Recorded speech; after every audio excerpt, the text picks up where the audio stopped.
वर्ध्यातील हिंगणघाट इथल्या उपजिल्हा रुग्णालयामध्ये 5 तासांपासून बत्ती गुल झाली आणि त्यामुळे रुग्णांचे प्रचंड हाल झाल्याचं पाहायला मिळतंय। रुग्णालयात इन्व्हर्टर किंवा जनरेटर याची कोणतीही सोय नसल्याची प्राथमिक माहिती समोर आली आहे। बत्ती गुल झाल्यानं रुग्णांच्या नातेवाईकांकडून आरोग्य प्रशासनावर संताप व्यक्त केला जातोय। डासांचा देखील मोठ्या प्रमाणावर सामना या रुग्णांना करावा लागतोय।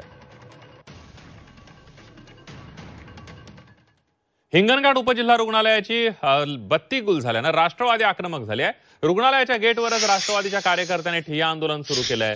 रुग्णालय प्रशासन नेमकं करतंय काय असा सवाल राष्ट्रवादीच्या कार्यकर्त्यांनी उपस्थित केलाय। भरपूर पेशंट आहे, आमचे पण स्वतःचे पेशंट आहेत 2। आता आम्ही ऍक्सिडेंटचे सुद्धा 2 पेशंट आणले, पण इथे लाईनचा काहीच नाही, काहीच बंदोबस्त नाही। त्यानंतर इथे जनरेटर आहे, जनरेटरला काही पॉवर नाही। सगळे पेशंट अंधारामध्ये आहे, त्यांचे सलाईन अंधारात आहे, त्यांचं ट्रीटमेंट अंधारात होतं, सगळ्या गोष्टी अंधारात होत्या।